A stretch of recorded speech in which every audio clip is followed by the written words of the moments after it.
नमस्कार मित्रों, मैं नीरज सक्सेना, फिजिक्स फैकल्टी। विद्युत चुंबकीय तरंग के उत्पादन, इसके अलावा मैक्सवेल की समीकरण और एक छोटे से पार्ट में हर्ट्ज का अपन ने प्रयोग भी पढ़ लिया। हर्ट्ज का प्रयोग शायद अब हटा दिया है, लेकिन ठीक है, उसमें अपन ने ज़्यादा टाइम भी नहीं लिया। तो सब उत्पादन या ये दोनों कैसे साथ हो सकते हैं, कब हो सकते हैं, उत्पत्ति का सोर्स क्या होता है, ऐसा डिस्कशन अपन ने पिछले लेक्चर में कर लिया है। अब आज हम स्टार्ट करेंगे विद्युत चुंबकीय तरंगों के गुण। पहले टॉपिक लिख देता हूं, है ना। तो आज हम स्टार्ट करेंगे विद्युत चुंबकीय तरंगों के गुण, है ना। विद्युत चुंबकीय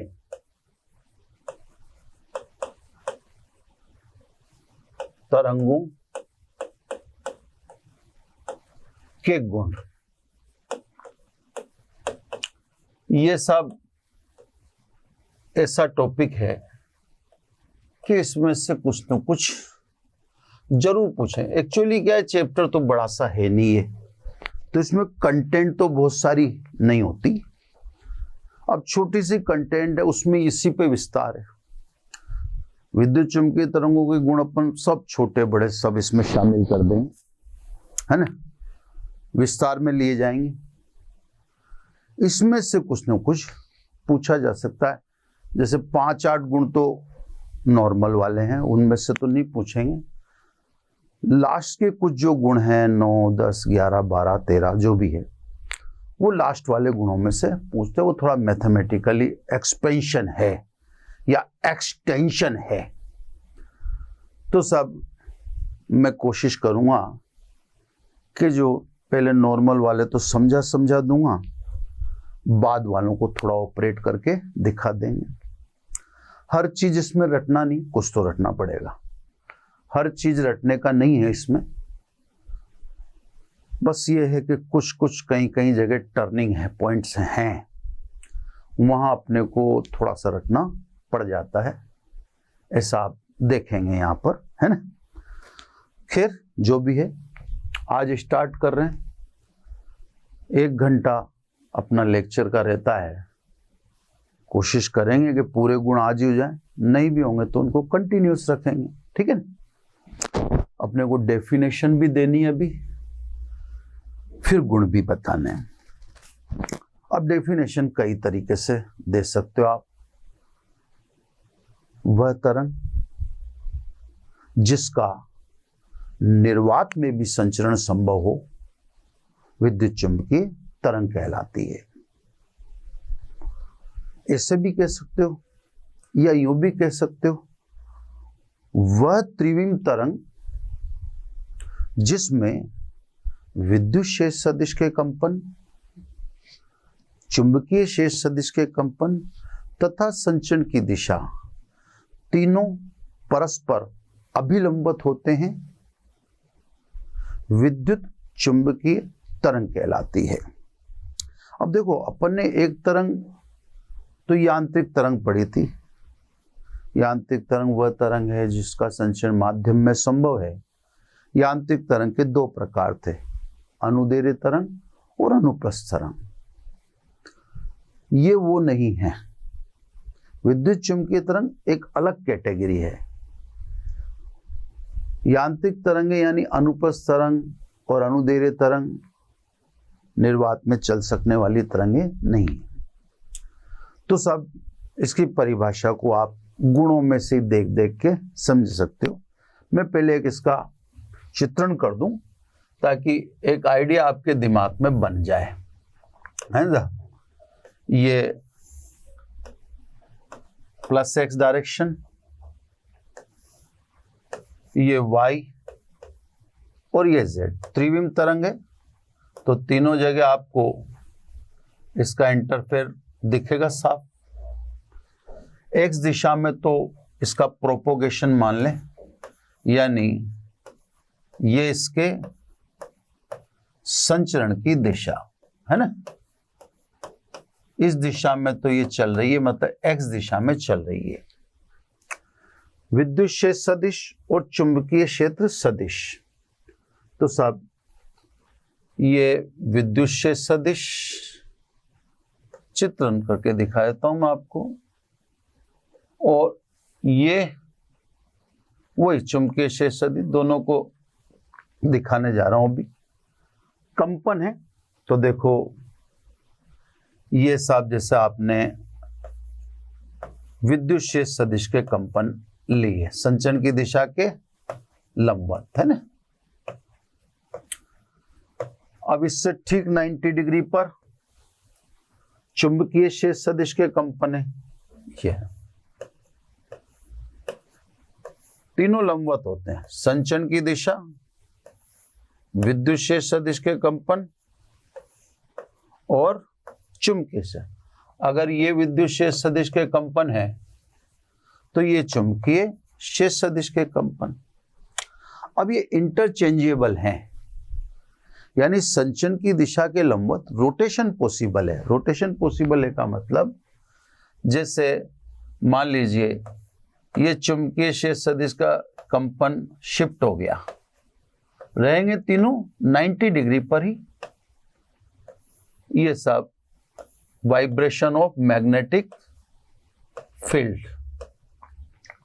तो चुंबकीय क्षेत्र सदिश का कंपन उसके लंबवत इधर शिफ्ट हो जाएगा, ये देखो, पर रहेंगे तीनों के तीनों परपेंडिकुलर टू ईच अदर।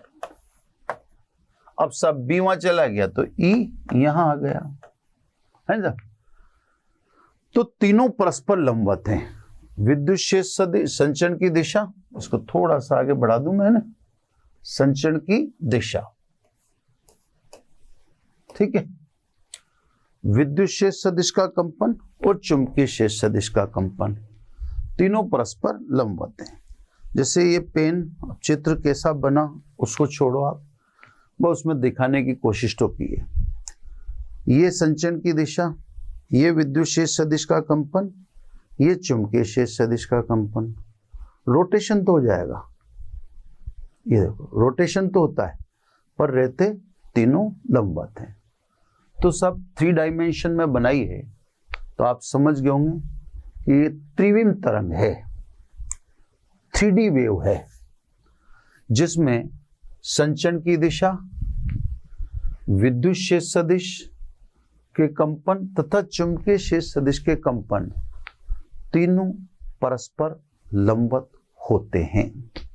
तो परिभाषा में मैंने आपसे कहा, या तो आप ये कह दो वह त्रिविम तरंग जिसका संचरण निर्वात में भी संभव हो सके विद्युत चुंबकीय तरंग कहलाती है, या यूं लिख दो वह तरंग या वह त्रिविम तरंग जिसमें संचरण की दिशा, विद्युत क्षेत्र सदिश के कंपन व चुंबकीय क्षेत्र सदिश के कंपन तीनों परस्पर लंबवत होते हैं, विद्युत चुंबकीय तरंग कहलाती है। मैंने आपको बता ही दिया कि संचरण की दिशा के लंबवत ये दोनों रहते हैं, रोटेशन संभव है, रोटेट करते रहेंगे, है ना। तो रोटेशन पॉसिबल है, पर रहेंगे तीनों एक दूसरे के परपेंडिकुलर। तो सब परिभाषा तो अपन ने चित्र से ही बना लेनी है, अपनी मर्जी से भी लिख देनी है। आप केमिस्ट्री में भी कहीं ना कहीं तो इसका जिक्र पढ़ते ही हो, जो सी परिभाषा आपको बेटर लगती हो वो आप लिख सकते हो।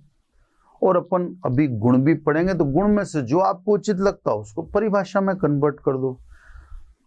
आपसे कोई परिभाषा पूछ नहीं रहा, ये नहीं पूछा विद्युत चुंबकीय तरंग क्या है, ये तो आपके अंदर एक चित्र होना चाहिए, एक सिचुएशन होनी चाहिए कि हाँ यार जिस तरह की मैं बात कर रहा हूं एग्जैक्टली वो किस सीन में है, उसका सिनेरियो क्या है।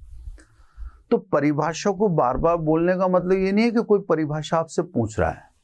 परिभाषा को बार बार बोलने का मतलब है कि आप इससे एक तरह से मतलब आत्मसात कीजिए, दिमाग में बिठाइए कि यार एग्जैक्टली ये तरंग किस टाइप की तरंग है। तो उसी चक्कर में देखो परपेंडिकुलर दिखाने के लिए टेढ़ी टेढ़ी या तिरछी तिरछी लाइनें खींचिए, 90 डिग्री पर है ना। तो ये इस तरह फिर मैंने हाथवास से भी आपको समझा ही दिया। ठीक है सर। अब गुण बोलना चालू करते हैं अपन। गुण यहां से लिख दें, यहां से चालू कर देते हैं। गुण। अब क्या करता हूं मैं, पहले थ्योरेटिकल जो समझाने वाले हैं पहले वो समझा देता हूं, फिर जो विस्तार में लेने वाले हैं वही तो। थ्योरेटिकल वाले इतने कोई काम के नहीं है। थ्योरेटिकल वाले से तो वही आपका नजरिया बनना चाहिए, आपका दिमाग बनना चाहिए कि किस टाइप की ये तरंग है। तो थ्योरेटिकल वालों में अब नंबर से बात करते हैं। नंबर से इसलिए ले रहा हूं क्योंकि आज सबके सब न्यू, भाई 10 तक ही होके रह जाए तो फिर कल 11वां चालू करेंगे, तो इसलिए मैंने नंबर डाल दिए। विद्युत चुंबकीय तरंग के संचरण की दिशा E क्रॉस B के अनुदिश होती है ना। संचरण की शॉर्ट में ना, संचरण की दिशा E क्रॉस B के अनुदिश होती है। ठीक है साहब। अब देखो, अपन ने तो क्योंकि चित्र पहले से ही बना दिया, तो अपन ने संचरण की दिशा तो किससे दिखा दिया, एक्स। अब ध्यान से समझना साहब,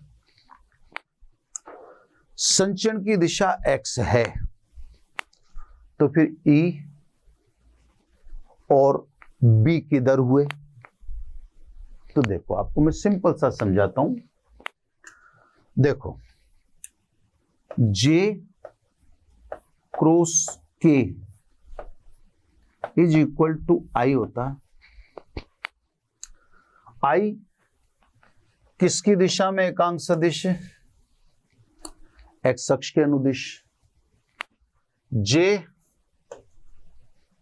वाई अक्ष के अनुदिश एकांक सदिश, और के जेड अक्ष के अनुदिश एकांक सदिश। अब मैंने क्या कहा, मैंने कहा विद्युत चुंबकीय तरंग की दिशा ई क्रॉस बी के अनुदिश होती है। ई इसका मतलब वाई दिशा में है, बी जेड दिशा में है, तो जे क्रॉस के तो किसकी दिशा आ जाएगी, जे क्रॉस के इज इक्वल टू आई। आई यानी एक्स के, तो किसकी दिशा आ जाएगी, विद्युत चुंबकीय तरंग की। तो सब यदि विद्युत चुंबकीय तरंग प्लस एक्स दिशा में है, मतलब संचरण है वापस में, तो अब देखो विद्युत क्षेत्र किधर होगा, E y E zero sine omega T minus के एक्स जे के, है ना। यानी विद्युत क्षेत्र सदिश कहाँ होना चाहिए, वाई दिशा में होना चाहिए, है ना। अगर संचरण की दिशा क्या है, एक्स। देखो संचरण की दिशा एक्स आ रही है, नहीं आ रही, आ रही है ना। यहां से अच्छा पहले चुंबकीय क्षेत्र सदिश भी लिख दो, B Z is equal to B zero sine omega T minus के एक्स। चुंबकीय क्षेत्र किस दिशा में, के बी जेड लिख रखा है ना। तो ये सब विद्युत क्षेत्र की दिशा हुई, और ये चुंबकीय क्षेत्र की दिशा हुई, क्योंकि संचरण की दिशा तो अंदर ही लिख रखी है मैंने, x प्लस एक्स दिख रही है ना। तो कहने का मतलब विद्युत चुम्बकीय तरंग के संचरण की दिशा E क्रॉस B की अनुदिश होती है, यानी E और B के तल के लंबवत। किस दिशा में? X दिशा में। तो ये देखा रखा है। अब देखो, जो मैंने लिखा है उससे एक बड़ी चीज आपको सामने दिख रही होगी कि वास्तव में यहां पर विद्युत क्षेत्र और चुंबकीय क्षेत्र के कंपन हैं, क्योंकि मैं जो लिख रहा हूं ये एक तरह से SHM लिख रहा हूं, सरल आवर्त गति लिख रहा हूं। सरल आवर्त गति कंपन को ही कहते हैं, वाइब्रेशन का ही एक पार्ट है या एक स्पेशल स्थिति है।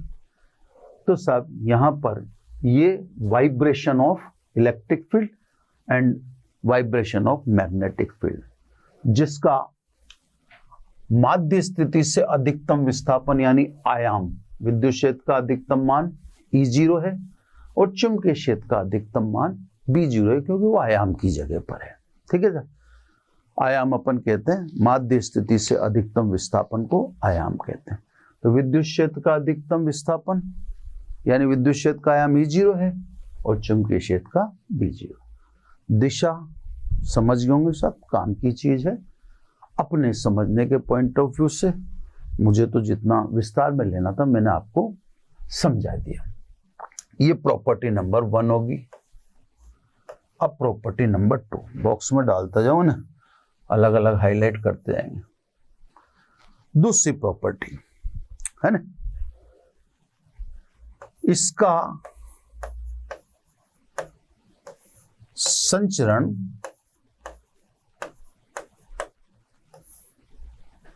निर्वात में भी संभव है।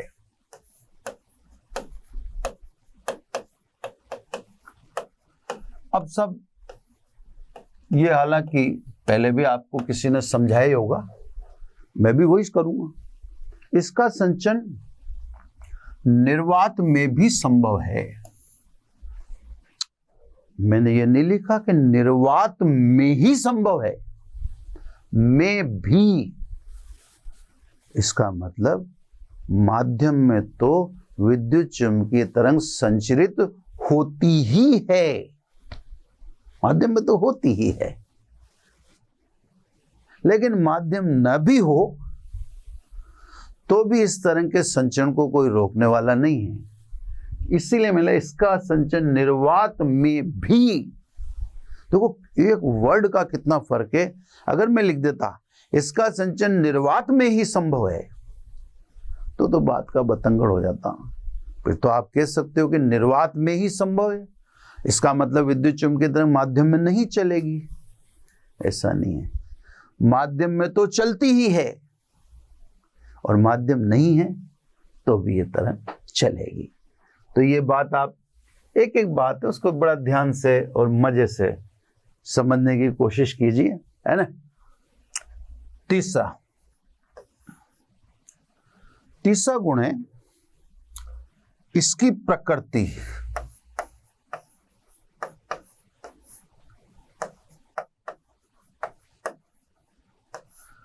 अनुप्रस्थ है।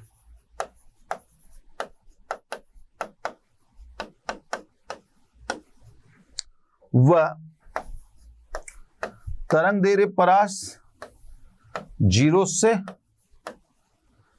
अनंत के मध्य कुछ भी हो सकती है। ठीक है साहब, तरंग दैर्घ्य परास तो खैर अभी आगे भी आ जाएगी, इसलिए इस पे तो अपन जावे नहीं, उस पे आओ।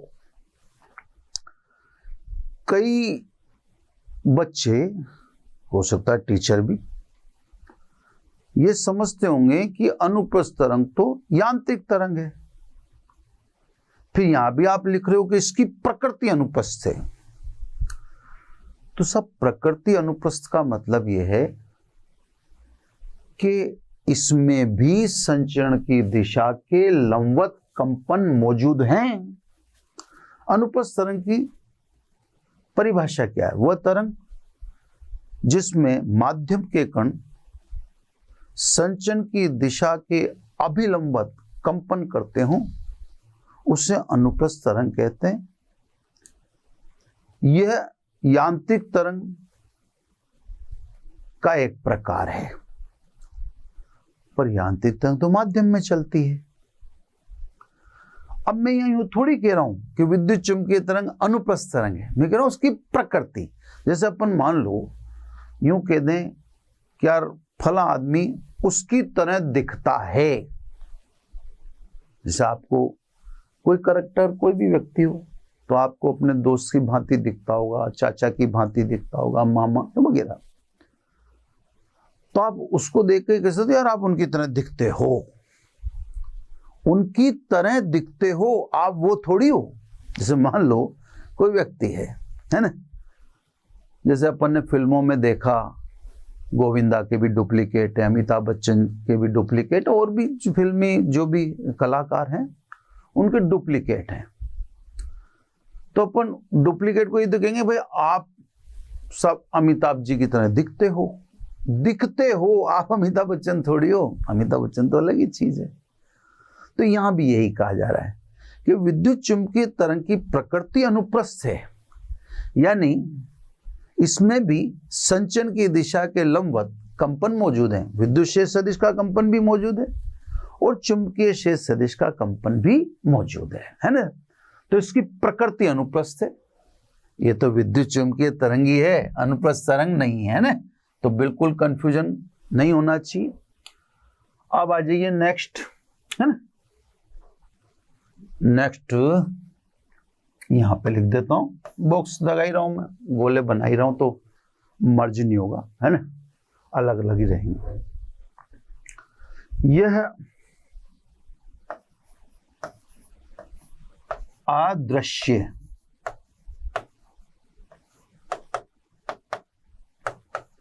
तरंग है।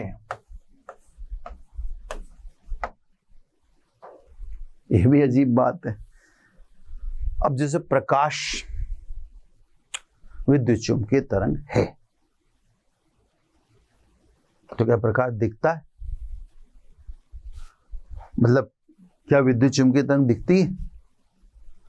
दोबारा आराम से सुनो। जैसे प्रकाश है, प्रकाश विद्युत चुंबकीय तरंग है, ठीक है। अब मैंने तो लिख दिया कि विद्युत चुंबकीय तरंग अदृश्य तरंग है, ठीक है। तो आपके दिमाग में आएगा क्या प्रकाश अदृश्य कहां है? अरे मैं प्रकाश की बात थोड़ी कर रहा हूं। प्रकाश क्या है आपने कभी देखा है? नहीं। तो प्रकाश अदृश्य है। हां, ये कह सकते हो कि इसकी उपस्थिति से वस्तु दृश्य होती है, वस्तु दिखाई देती है, ये कह सकते हो। ये खुद दिखाई नहीं देती। तो प्रकाश खुद दिखाई नहीं देता। प्रकाश के होने से आपको वस्तुएं दिखाई देती हैं, प्रकाश स्वयं तो अदृश्य है। तो एक बड़ी अजीबोगरीब बात लगेगी आपको, पर मैं उसी को समझाने की कोशिश कर रहा हूं। आप प्रकाश पर ही फोकस हो जाइए। प्रकाश विद्युत चुंबकीय तरंग है। अब मैं उसी के लिए क्या कह रहा हूं कि अदृश्य है। अब एक बार के लिए तो आपके दिमाग को जमता नहीं है ना ये, क्या रे क्या रहा है। मैं सही कह रहा हूं, प्रकाश अदृश्य है। प्रकाश दिखता थोड़ी है। प्रकाश की उपस्थिति से या प्रकाश के होने से आपको विभिन्न दृश्य दिखाई देते हैं, पर स्वयं प्रकाश क्या है वो दिखाई नहीं देता। तो ये एक अदृश्य तरंग है, खुद दिखाई नहीं देती जैसे प्रकाश के बाद। हां, इसके होने से विभिन्न वस्तुएं दृश्य होती, दिखाई देती। तो विद्युत चुंबकीय तरंग अदृश्य है, ठीक है ना। तो फैक्ट है। अब उस फैक्ट को मैंने समझाने का भी पूरा प्रयास कर लिया। क्लियर? इस तरंग का एक घटक हमारे आंख के रेटिने को प्रभावित करता है। अभी जैसे विद्युत चुंबकीय तरंग की तरंग दैर्घ्य परास तो अपन ने बताई ना, मिनिमम 0 से अनंत, है ना। तो गामा किरण भी विद्युत चुंबकीय तरंग है, एक्स किरण भी विद्युत चुंबकीय तरंग है, पराबैंगनी भी विद्युत चुंबकीय तरंग है, अवरक्त भी विद्युत चुंबकीय तरंग है, सूक्ष्म तरंग भी विद्युत चुंबकीय तरंग है, रेडियो तरंग भी विद्युत चुंबकीय तरंग है और दृश्य तरंग भी विद्युत चुंबकीय तरंग है। तो सब यह या इस तरंग का एक घटक कौन सा वाला 3800 से 7800 एंगस्ट्रॉम वाला, ये एक पार्ट है जो हमारे आंख के रेटिना को प्रभावित करता है। इस पार्ट को हम क्या कह देते हैं, प्रकाश, है ना। ऊपर वाले में एक बार और बोलता हूं, यह अदृश्य तरंग है, लेकिन कंपन की आवृत्ति व तरंग दैर्घ्य की निश्चित परास में, मतलब 3800 से 7800 से, इसकी उपस्थिति से दृश्य दिखाई देते हैं। ऊपर वाली बात को नीचे वाली बात से कनेक्ट कर रहा हूं, दोनों अलग अलग हैं। जैसे ऊपर लिखा था मैंने, यह अदृश्य तरंग है, यानी दिखाई नहीं देती, लेकिन कंपन की आवृत्ति व तरंग दैर्घ्य की एक निश्चित परास कौन सी 3800 से 7800, एक निश्चित परास में इसके द्वारा विभिन्न वस्तुएं दृश्य होती हैं, दिखाई देती हैं। तो ऊपर वाले को भी अब आप इससे कनेक्ट कर दो, नीचे वाला दोबारा बोल देता हूं। विद्युत चुंबकीय तरंग तो विस्तार में है, 0 से अनंत। मैंने बोल दिया गामा, एक्स, पराबैंगनी, दृश्य, अवरक्त, सूक्ष्म तरंग, रेडियो तरंग, ये सब विद्युत चुंबकीय तरंग है। इनमें से एक पार्ट ही तो आपको दिखता है 3800 से 7800 से, तो इसका एक घटक है जो हमारे आंख के रेटिना को प्रभावित। अभी जैसे गामा किरण नहीं दिखती हमें, एक्स नहीं दिखती, है ना, वो हमारे आंख के रेटिना को अफेक्ट नहीं करते, है ना। तो इसका एक पार्ट ऐसा है जो हमारे आंख के रेटिना को प्रभावित करता है, उस पार्ट को हम प्रकाश कहते हैं। तो साहब ये गुण हो गए, है ना, चलते जाते हैं, गुण लिखते जाते हैं। अब प्रॉपर्टी नंबर 6, है ना। प्रॉपर्टी नंबर 6 से पहले एक बार मैं गौर कर लूं, नहीं तो कोई डबल बोलने में आ जाए। ठीक है, दिशा बताई दी, संचरण निर्वात में संभव है, इसकी प्रकृति अनुप्रस्थ है, ये अदृश्य तरंग है, इसके है ना। अब आ जाइए, यह तरंग मतलब विद्युत चुंबकीय तरंग जिस किसी माध्यम से गुजरती है, उस माध्यम के गुण अपरिवर्तित रहते हैं। यानी इस तब जैसे अपन दिन भर ही तो प्रकाश के संपर्क में रहते हैं, अपन भी एक वस्तु ही है, पदार्थ हैं, मैटर हैं, तो क्या अपन इस प्रकाश से कुछ विकृत हो रहे हैं या कुछ हो रहा है? ऐसा नहीं। बहुत सारी वस्तुएं इसके संपर्क में हैं, दिन भर उजाला रहता है, तो पर माध्यम के गुण इससे अपरिवर्तित रहते हैं, है ना।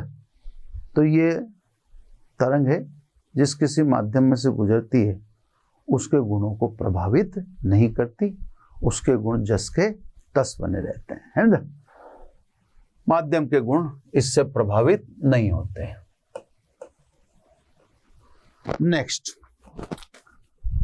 नेक्स्ट में सब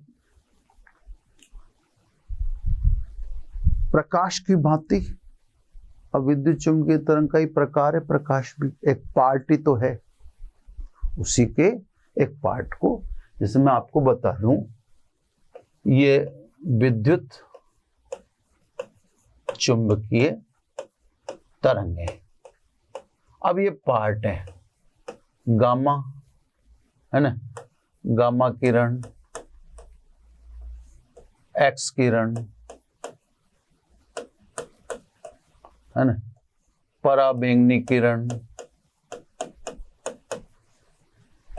है ना, दृश्य तरंग। दृश्य तरंग वो वाला भाग है जो हमें दिख रहा है 3800 से 7800 एंगस्ट्रॉम एक पार्ट दिखता है ना। इसके अलावा अवरक्त तरंग, इसके अलावा सूक्ष्म तरंग,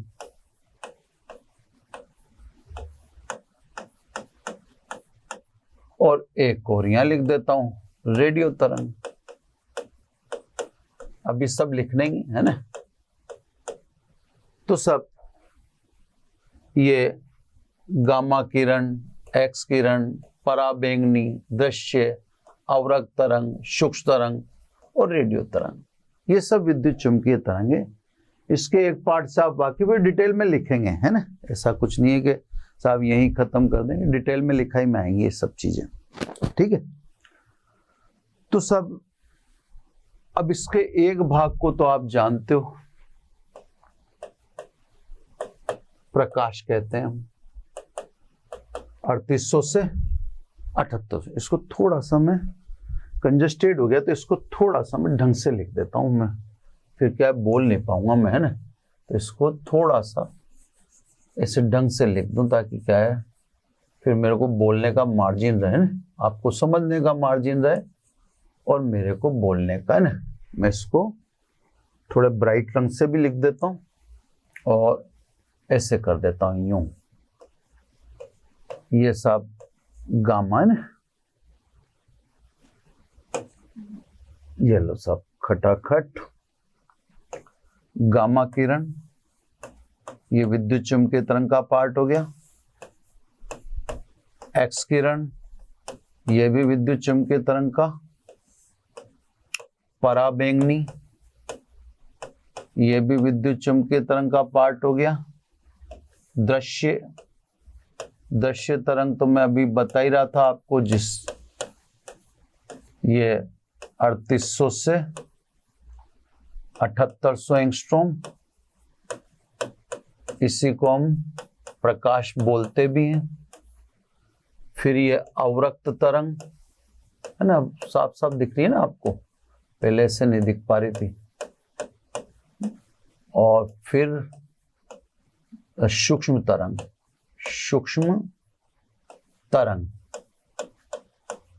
और ये रेडियो तरंग। तो ये सभी विद्युत चुंबकीय तरंगें हैं। अब इसमें से एक की देखो, आपको भी क्या है, मैं आपको ये इसलिए मैंने दोबारा लिखा कि यार बाय द वे आपसे कोई इसी पूछ ले पेपर में तो भाग्य की बात है कि विद्युत चुंबकीय तरंग के 4 गुण बताइए, इसे पूछ ले तो भैया फिर आप समझ लो कि प्रकाश के 4 गुण लेके आओ, क्योंकि प्रकाश भी क्या है, प्रकाश भी है तो विद्युत चुंबकीय तरंगी। तो आप 4 गुण इसी के लिखे हो। अभी जैसे मैं भी तो 6ठा गुण 7वां गुण जो बोलने वाला हूं वो यही वाला बोलने वाला हूं, है ना। मैं कह रहा हूं प्रकाश की भांति विद्युत चुंबकीय तरंग का भी परावर्तन, अपवर्तन आदि इत्यादि होता है। तो प्रकाश भी उसमें एक ही है। लेकिन अब ये बात है कि भैया पराबैंगनी, एक्स किरण, अवरक्त, सूक्ष्म ये भी परावर्तित होती हैं, अपवर्तित होती हैं जो प्रकाश में होता है। तो प्रकाश खुद ही उसका एक भाग है ना। जो प्रकाश में होता है वो अन्य में भी होगा। हाँ, तरंग देरी सबकी अलग अलग है तो गुण तो अलग अलग होते हैं, गुणों में तो फर्क आ जाए, गुण तो वेवलेंथ से डिसाइड होंगे।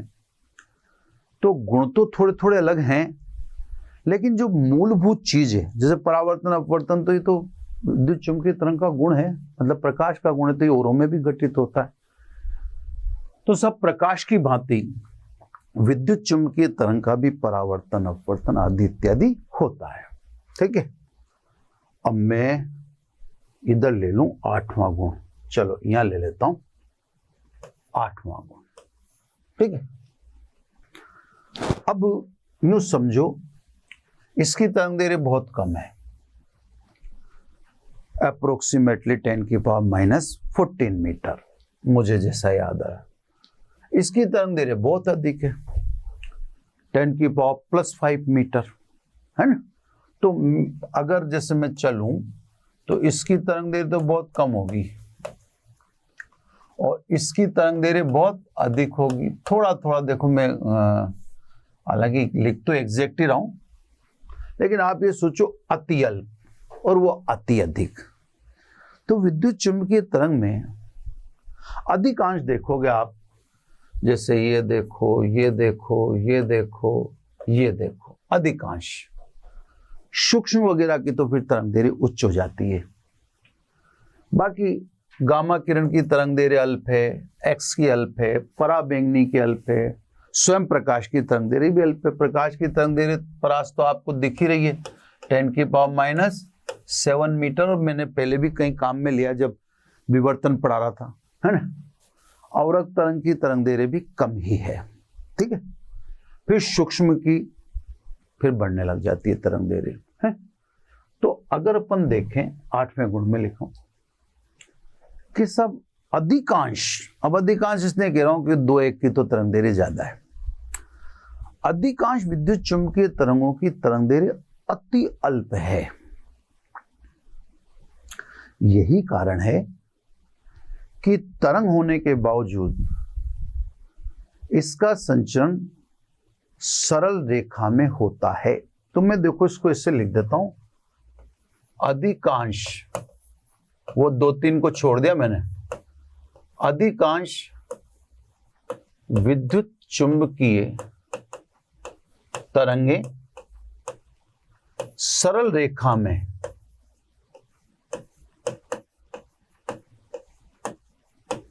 संचरित होती हैं, संचरित होती। हालांकि मैंने, आपने तरंग प्रकाशिकी पढ़ा होगा, उसमें मैंने इस बारे में बताया था, हाइगेन के तरंग सिद्धांत। उल्टा कोई पूछ ले आपसे कि विद्युत चुंबकीय तरंग तो तरंग है, फिर सरल रेखा में गमन क्यों करती है? तो साहब, अधिकांश विद्युत चुंबकीय तरंगों की तरंग दैर्घ्य अति अल्प है ना, क्योंकि तरंग दैर्घ्य लैम्डा अति अल्प है ना। तो अब तो कोई कंफ्यूजन नहीं रहा, मैं इनके लिए नहीं कह रहा, बाकी के लिए तो मैं कह रहा हूं कि सब ये सरल रेखा में गमन करती हैं क्योंकि इनकी तरंग दैर्घ्य। तो आपसे भी कोई पूछता है कि साहब तरंग होने के बावजूद भी विद्युत चुंबकीय तरंग सरल रेखा में गमन करती है, तो आपको एक 1 वर्ड में जवाब दे देना, क्योंकि तरंग दैर्घ्य अति अल्प है। अगर तरंग होने के बावजूद भी किसी का संचरण सरल रेखा में हो रहा है तो फिर समझ जाओ तरंग दैर्घ्य अत्यल्प है। ये तो बच्चों वह थ्योरेटिकल 8 प्रॉपर्टी हुई जो सामान्य आपके अंदर एक चित्रण करती है, विद्युत चुंबकीय तरंग को सोचने का एक नजरिया बनाती है। मैं 8 तक तो नहीं मानता कि साहब इनमें से कुछ पूछें। अब ये 9वें से जो मैं लिख रहा हूं, इनमें से कुछ पूछ सकते हैं, है ना। तो 9वें से जो आप थोड़ा सा ध्यान रखिएगा, क्योंकि ये जो 9 से लिख रहे हैं अपन, इनका फिर आगे भी जैसे 10 में यूज हो जाता है, 11 में यूज हो जाता है, इससे आगे से आगे इनका उपयोग भी करते हैं, है ना। तो साहब अब 9 से इंपॉर्टेंट चालू हो जाते हैं। तो मेरा तो आपको यही सलाह है कि आप तो 8 तक तो जनरल देख लेना और 9 से फिर थोड़ा सा आप थोड़ा उसको विस्तार से लेना। अब इनके लॉजिक तो अपने पास है नहीं, है तो डायरेक्ट मैक्सवेल के द्वारा सैद्धांतिक रूप से किए गए विश्लेषणों से प्राप्त परिणाम है। अपने को जस के तस पढ़ने पड़ते हैं। हाँ, जिसका विस्तार हो सकेगा उसका तो मैं जम के करूंगा, ठीक है। अब सब विद्युत चुंबकीय तरंग का किसी बिंदु पर वेग, उस बिंदु पर उपस्थित विद्युत क्षेत्र व चुंबकीय क्षेत्र के अनुपात के बराबर होता है। Clear sir? निर्वात में भी निकाल के दिखा दें, अभी सब काम करके दिखाएंगे। तो किसी बिंदु पर विद्युत चुम्बकीय तरंग का वेग उस बिंदु पर विद्युत क्षेत्र कैपिटल ई तथा चुंबकीय क्षेत्र कैपिटल बी के अनुपात के बराबर होता है। ठीक है सर, यानी C is equal to E upon B. अब जैसे ये गुण हो गया, कहां से आया इसको छोड़ो, इसको एक्सटेंशन में दे सकता हूं, है ना। एक्सटेंशन कैसे, देखो, क्योंकि एक ही जगह आप लिख सकते हो E0 sign omega T minus के एक्स, परिमाण लिख रहे हैं, अब दिशा लिखाने की जरूरत नहीं।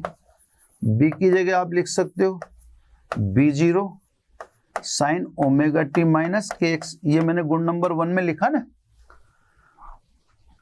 तो C बराबर, अब E की जगह ये रखूंगा और ये रखूंगा तो सब E0 अपॉन B0 आ जाएगा, है ना।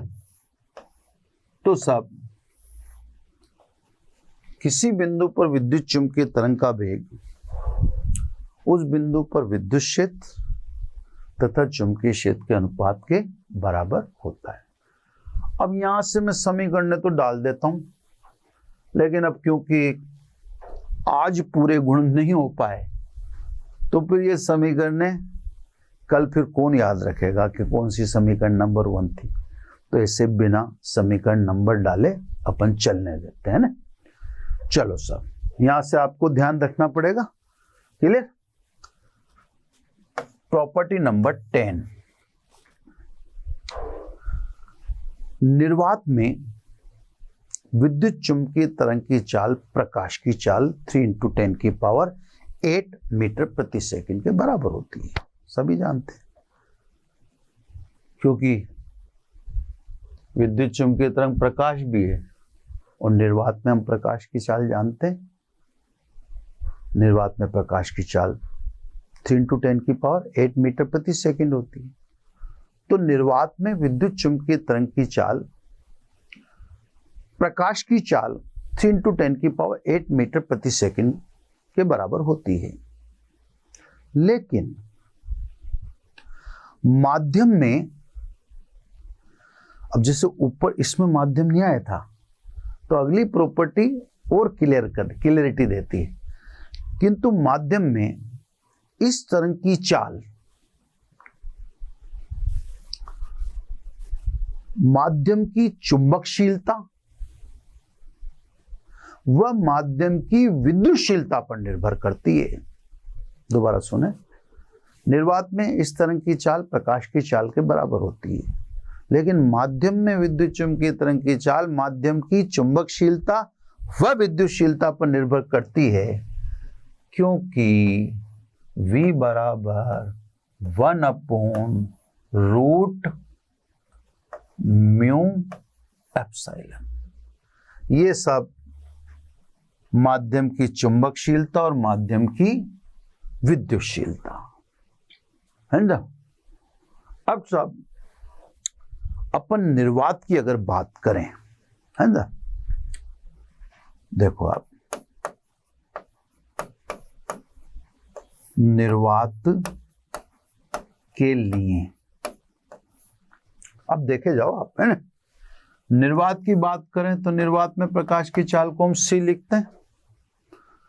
निर्वात की आपने बात की तो फिर भैया निर्वात की विद्युतशीलता लिखो और निर्वात की चुंबकशीलता लिखो, ऐसे लिखना पड़ेगा। तो निर्वात में अगर आप बात करोगे तो निर्वात की विद्युतशीलता ε0, चुंबकशीलता μ0, क्योंकि μ0 की वैल्यू तो होती है 4 पाई इंटू 10 की पावर 7 माइनस 7 है, मात्रक तो छोड़ो, है ना। और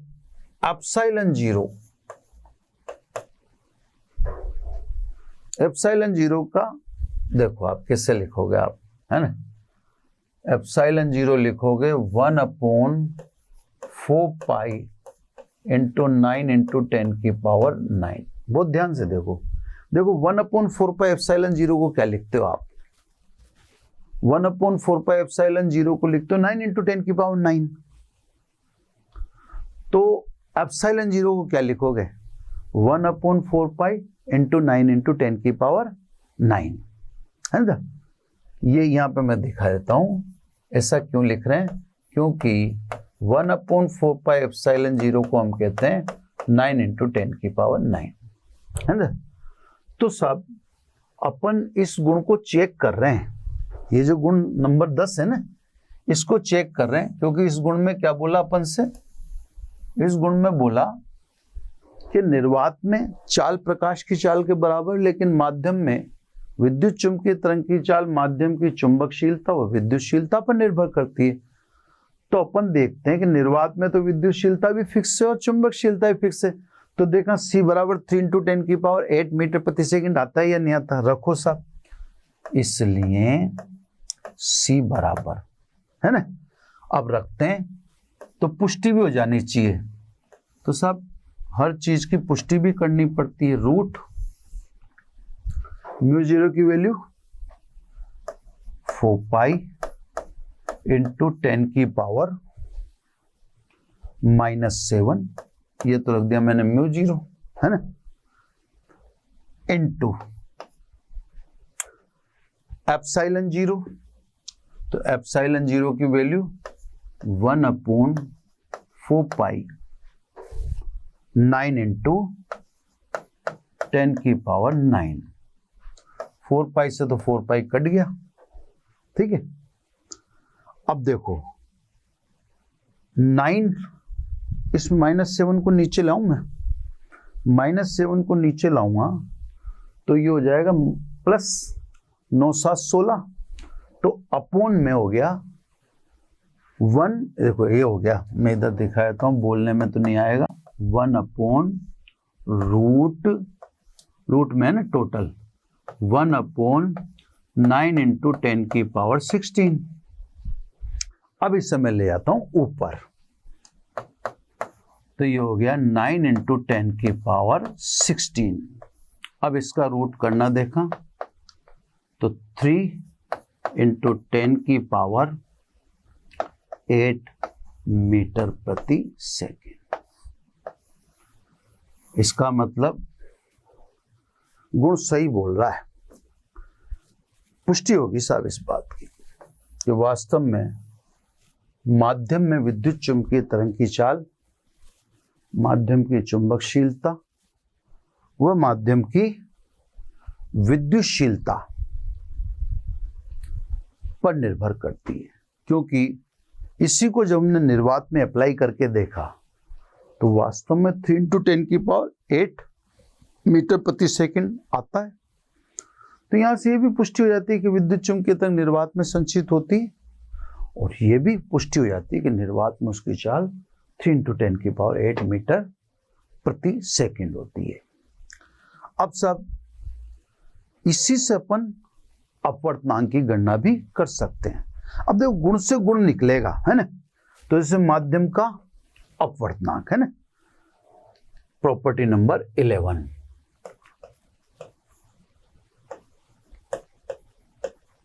माध्यम का अपवर्तनांक। देखो उन्हीं, अब आप कहोगे कि यार ये तो गुण है नहीं, अरे गुण है नहीं से मतलब नहीं है मेरे को। आपको ये देखना है कि यार उन चीजों से अपन क्या क्या निकाल सकते हैं, क्या क्या चीजें हमारे सामने निकल सकती हैं। हम उस माध्यम का अपवर्तनांक निकाल सकते हैं जिसमें से विद्युत चुंबकीय तरंग गुजर रही है ना, गुण के द्वारा। कैसे साहब? देखो आप,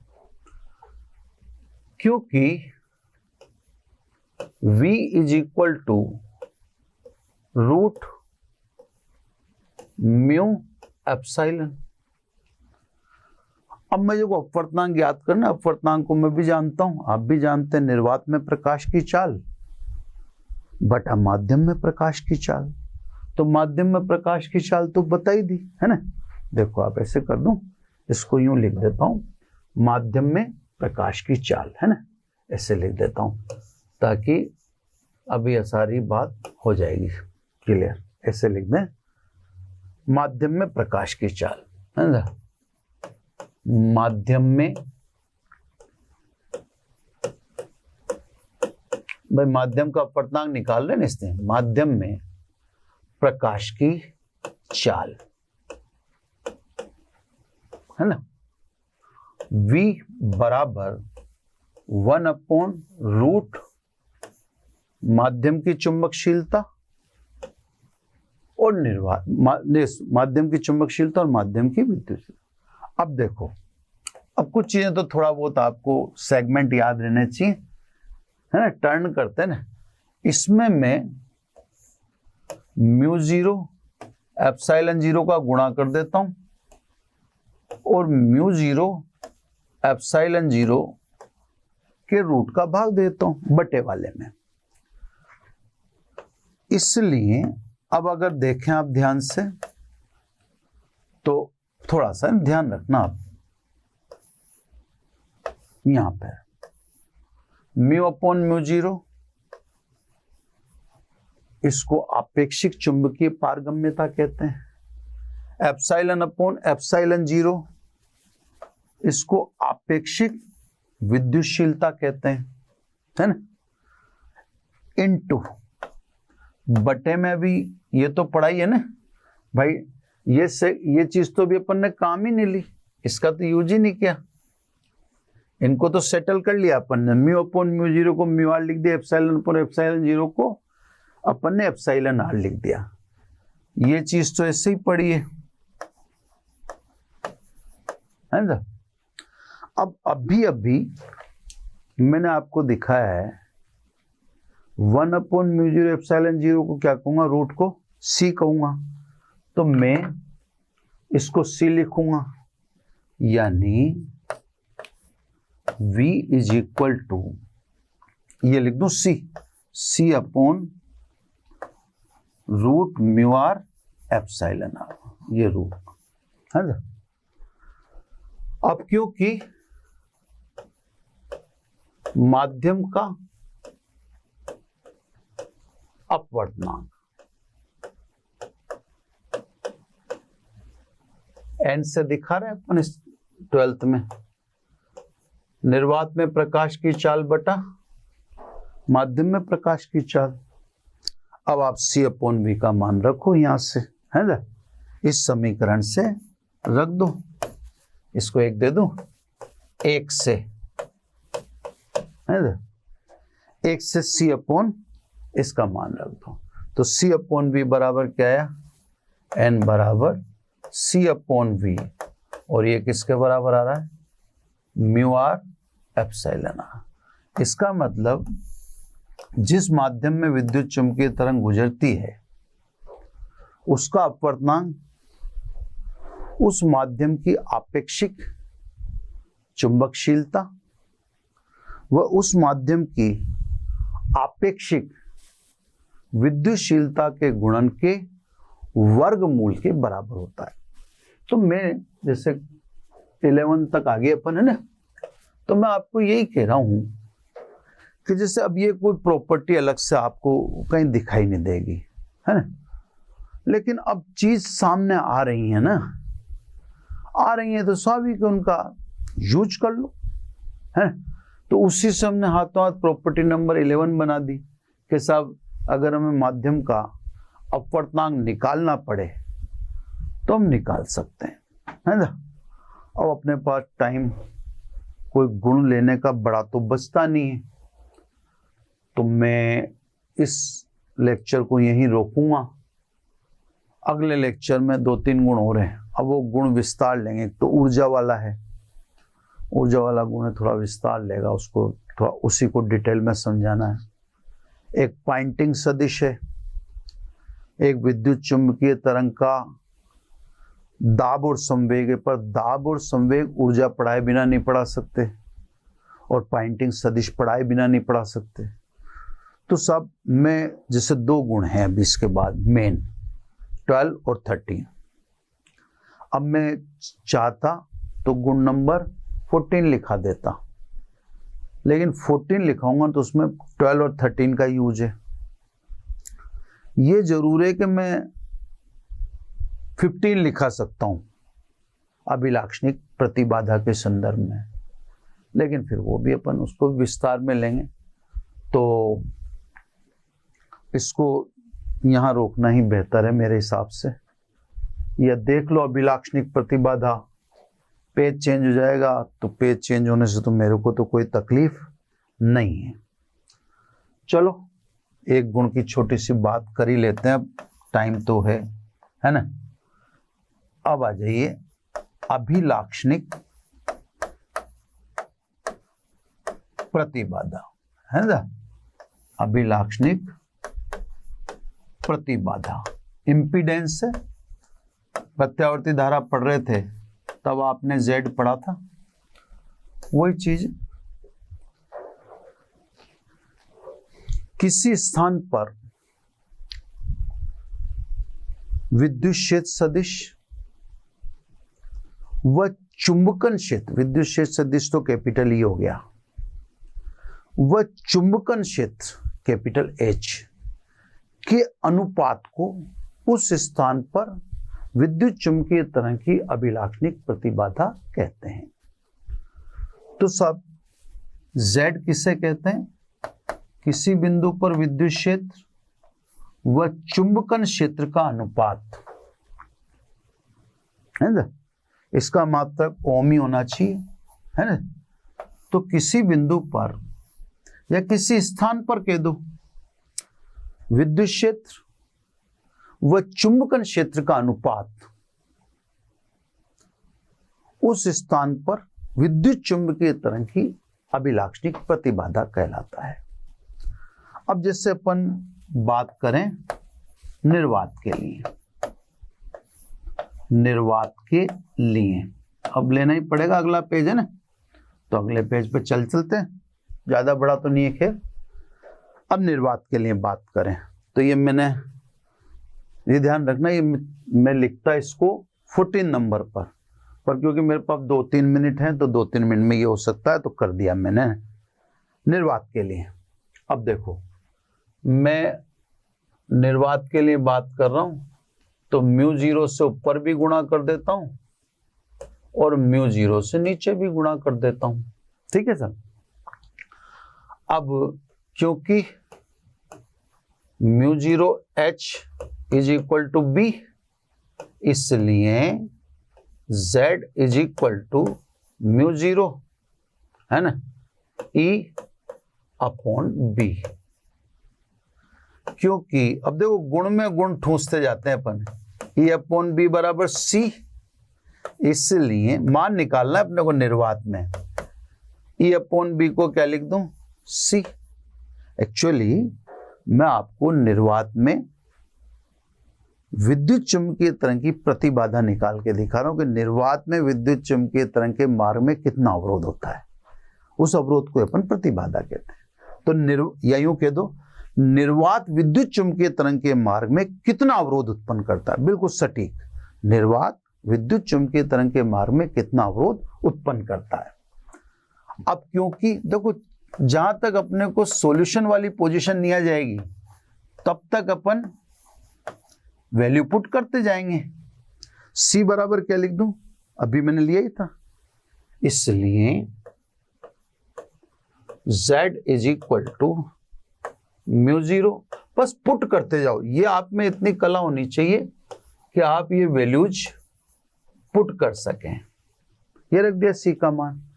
अब ये सब कट जाएंगे, Z is equal to root μ0 upon epsilon 0।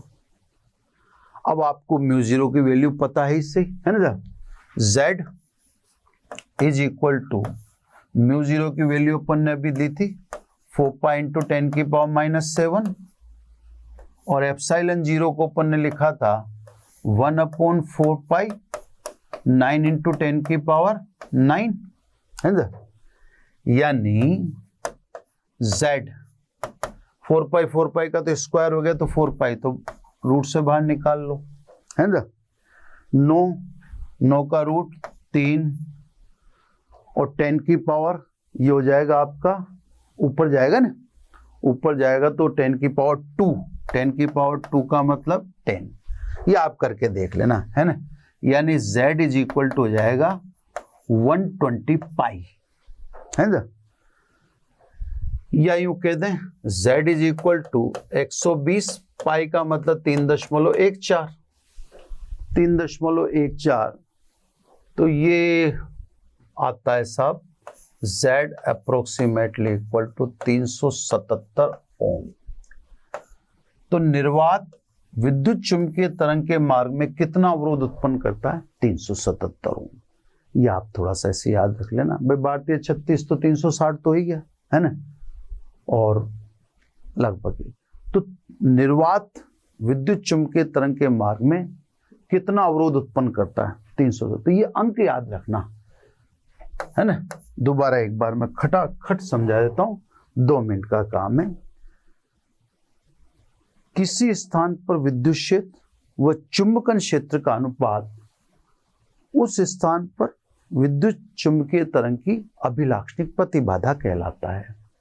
अगर बात निर्वात के लिए करें अपन, है ना, तो निर्वात के लिए मैंने μ0 से ऊपर नीचे गुणा कर दिया, μ0h को मैंने b, अब ये सब हम काम में लेते जाते हैं, है ना। ये E अपॉन b को मैंने लिख दिया c, ये पढ़ लिया अभी अपन ने। फिर ये c लिख दिया और c को मैंने ये लिख दिया, ये भी पढ़ लिए। फिर ये कैलकुलेशन आ गई 120 पाई। तो निर्वात विद्युत चुंबकीय तरंग के मार्ग में जो बाधा उत्पन्न करता है उसको प्रतिबाधा कहते हैं। हमने प्रत्यावर्ती धारा में प्रतिबाधा पढ़ रखी है। तो निर्वात विद्युत चुंबकीय तरंग के मार्ग में कितना अवरोध उत्पन्न करता है? 377। तो विद्युत चुंबकीय तरंग के लिए निर्वात की अभिलाक्षणिक प्रतिबाधा कितनी है? 377, है ना। तो सब अब तो 3 गुण ही बचते हैं, पॉइंटिंग सदिश, ऊर्जा और संवेग तथा दाब, है ना। नेक्स्ट लेक्चर में ये भी कंप्लीट कर देंगे। अभी मैं अपन ने जो कर सके वो कंटिन्यू कर दिया। तो बस आज इतना ही। Thank you very much. आशा करता हूं हमारे टॉप एजुकेटर का यह लेक्चर आपको पसंद आया होगा। अगर पसंद आया है तो वीडियो को लाइक करिए, चैनल को सब्सक्राइब करिए और शेयर भी करिए, क्योंकि ज्ञान बांटने से बढ़ता है और सही बताऊं तो पुण्य भी मिलता है। मुझे सुनने के लिए बहुत बहुत धन्यवाद। Thank you.